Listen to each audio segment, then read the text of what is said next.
नमस्कार, मैं हूं दीपाली राणा। आप देख रहे हैं कमोडिटी कॉल। और इस साल ओएमएसएस के तहत पहले राउंड में 100% गेहूं की बिक्री हुई है। इस दौरान 1501 पार्टिसिपेंट्स ने हिस्सा लिया है, जिन्होंने 98,700 टन गेहूं खरीदा है।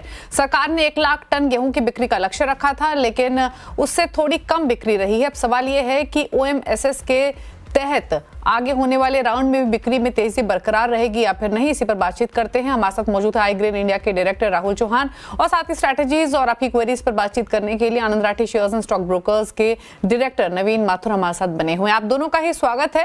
लेकिन सबसे पहले बात करते हैं उसी खबर की जिसका हमने शो की शुरुआत में ही जिक्र किया।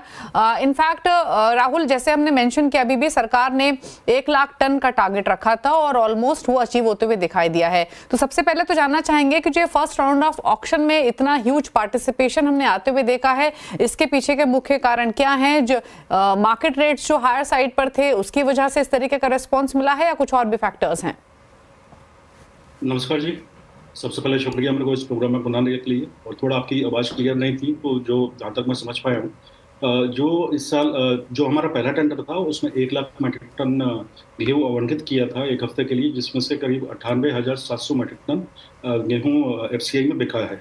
तो ये काफ़ी पॉजिटिव साइड है। देखिए, एक तो गेहूं की कीमतें काफ़ी ऊपर चल रही थी, उसके बाद ओएमएसएस स्कीम जो लॉन्च की है उसमें भी गेहूं का उठाव अच्छा हुआ है, जिससे साफ प्रतीत होता है, साफ लगता है कि मार्केट में गेहूं की इस टाइम ज़रूरत है। रिजर्व भाव सरकार ने इस टेंडर में 2325 रुपये रखे हैं, एफएक्यू के, यूआरएस के 2300 रुपये, और जो हाईएस्ट बिडिंग गई है असम में वो 3219 रुपये गई है, और यूपी में 14,000 मेट्रिक टन गेहूँ 2930 रुपये प्रति क्विंटल पर बिका है। यानी बिडिंग जो है काफ़ी अच्छे भाव पर हुई है, और मिलर्स जरूर चाहेंगे कि जो नई फसल आने से पहले अपने कारोबार को चलाने के लिए, मिलिंग के लिए उनके पास पर्याप्त मात्रा में स्टॉक। लास्ट ईयर गेहूं का एक कंफर्टेबल लेवल पर उत्पादन हुआ था हमारा, जिससे जो प्राइवेट के पास है गेहूं के भाव ऊंचे थे, तो एफसीआई प्रोक्योरमेंट भी कम रही, परंतु प्राइवेट ट्रेडर्स के पास में और किसानों के पास में, जो बड़े किसान हैं, उन्होंने अपना स्टॉक रोक के रखा और बीच बीच में सप्लाई भी करते रहे। अच्छा राहुल जी, अभी फिलहाल सप्लाई चेन सिचुएशन कैसी है? और दूसरी बात, अब जैसे यहाँ से वीकली ऑक्शन प्रोग्रेस करेगा, किस तरीके का पार्टिसिपेशन आगे के लिए एक्सपेक्टेड है? देखिए, नेक्स्ट ऑक्शन जो बुधवार को होना है उसमें भी 1 लाख टन आवंटित किया है, और टोटल जो मात्रा 25 लाख टन 31 मार्च 2025 तक होनी है। देखना होगा कि आगामी जो 2-3 टेंडर आएंगे वो किस भाव पर छूटेंगे, उसी हिसाब से बाजार आगे चलेगा। सप्लाई और डिमांड की अगर आप बात करें तो डिमांड बरकरार बनी हुई है, परंतु पिछले 3 सीजन से जो इंडिया में ड्यू टू वेरियस रीजंस जो प्रोडक्शन जो कम हुआ है, प्रोक्योरमेंट कम हुआ है, उस वजह से अभी भी हमें गेहूं की ज़रूरत है। कम से कम इंडिया को 2 साल बम्पर क्रॉप चाहिए होगा गेहूं का, ताकि हमारे पास पहले के सालों की तरह कंफर्टेबल स्टॉक रहे उपलब्ध। तो कुल मिलाकर मैं ये बताना चाहूंगा कि सप्लाई और डिमांड का गेहूं के अंदर ऐसे ही समीकरण चलता रहेगा। कोई सप्लाई साइड की ओर कोई कंफर्ट और डिस्कम्फर्ट वाली बात नहीं है। सप्लाई साइड और जो डिमांड है, उन दोनों के बीच में तालमेल कभी कभी बिगड़ेगा, कभी समझ सकता है। अच्छा, वीट प्राइसेस को लेकर राहुल जी आपकी अंडरस्टैंडिंग क्या कहती है? क्योंकि जिस तरीके का पार्टिसिपेशन हमने देखा, एक इंपॉर्टेंट फैक्टर प्राइस भी रहा है, क्योंकि प्राइसेस ऑन राइज हैं। और अगर हम सरकार की बात करें तो सरकार क्योंकि ओपन मार्केट ऑपरेशंस में एमएसपी पर बेचती है, प्लस ट्रांसपोर्ट एंड टैक्सेस, तो प्राइसेस को लेकर अभी फिलहाल क्या आउटलुक बनता हुआ दिख रहा है? देखिए, प्राइसेस के बारे में आपको बताना चाहूंगा कि प्राइस क्या ट्रेंड रहा। जब स्टॉक लिमिट लगी थी गेहूं पर, उस टाइम गेहूं के भाव सितंबर में 2840 रुपए प्रति क्विंटल थे। स्टॉक लिमिट घटाई गई, उसके बाद जब हमारा ये कल जो टेंडर पास हुआ, पिछले बुधवार को जो टेंडर पास हुआ था, उस टाइम 3120 रुपए गेहूं बिका था, जो कल 80 रुपए घटकर 3040 पर आया। लेकिन आज दोबारा गेहूं करीब 20 रुपए बढ़कर 3060 पे अब ट्रेड कर रहा है। दैट मीन्स कि कहीं ना कहीं सप्लाई के साइड पे, या सप्लाई साइड कमजोर पड़ रही है, या फिर हमारी डिमांड जो है वो निकल रही है। अच्छा, क्विकली एक चीज और, हमने देखा है कि ज्यादातर स्टेट्स में 100% ऑफ टेक रहा है। If I am not wrong, 23 में से 16 स्टेट्स ऐसी रही हैं जहां पर 100% ऑफ टेक हमने देखा है। क्या कुछ स्टेट्स ऐसी भी रही हैं जहां पर उतना वाइब्रेंट ऑफ टेक हमने या फिर उतना पार्टिसिपेशन आते हुए नहीं देखा है? देखिए एफसीआई पार्टिसिपेशन की अगर बात करें तो देखिए अभी क्या है 100 मीट्रिक टन का प्रति मिलर प्रति सप्ताह आवंटित किया गया है, जो एक ट्रेडर्स के लिए, मिलर्स के लिए बहुत कम है। तो आमतौर पर क्या है कि जैसे स्टॉक कम है तो अधिक से अधिक मात्रा में जो बिडर्स हैं वो स्टॉक खरीदने की कोशिश करते हैं और ऊंचे भाव पर टेंडर लगते हैं। अगर यही 200 मीट्रिक टन या 300 मीट्रिक टन किया जाता तो शायद जो ऊंचे भाव पर जो बोली लगी है वो शायद थोड़े नीचे भाव पर लगती है।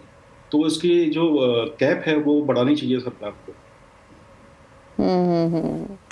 ठीक है, चलिए शुक्रिया राहुल जी आने के लिए शो में और इस पर्सपेक्टिव पर डिटेल्स में अपने व्यूज शेयर करने के लिए।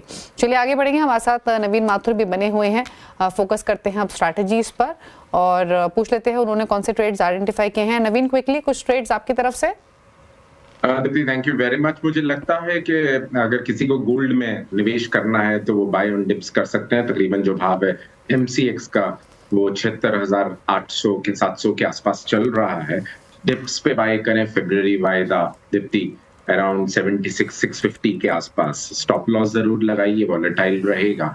76,300 के आसपास और 77,200 तक के टारगेट्स ऊपर की तरफ देखे जा सकते हैं। Similarly silver also to be buy bought on dips around 92,000 levels पे बाय करिए मार्च वाला जो MCX पे वायदा है। 91,000 का स्टॉप लॉस लगाइए और तकरीबन 93,300 के आसपास के लेवल्स आप देख सकते हैं डिप्स पे। लेकिन बाय करने की राय है करंट लेवल पे।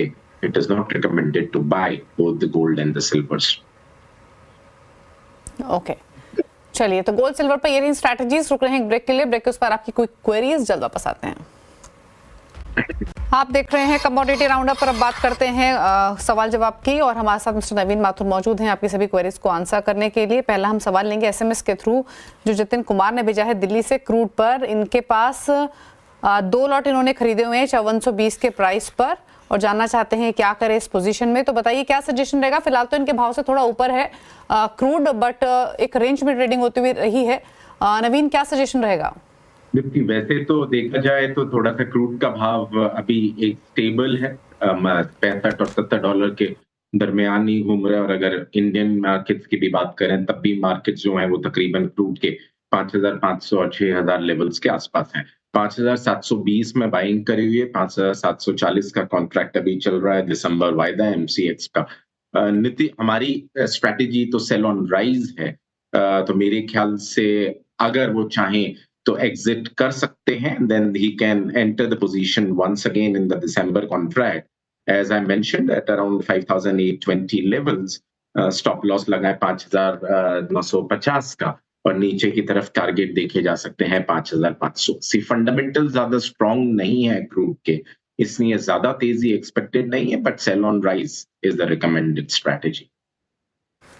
चलिए तो क्रूड पर सेल ऑन राइज की स्ट्रैटेजी रखें। हालांकि आज के सेशन में प्राइसेस 1% ऊपर 5777 पर कर रहे हैं ट्रेड। चलिए शुक्रिया नवीन जी शो में आने के लिए और कोई कमेंट अपने देने के लिए। स्ट्रैटेजीज पर भी समय की कमी है इसलिए ज्यादा क्वेश्चन शामिल नहीं कर पाएंगे, बट थैंक यू।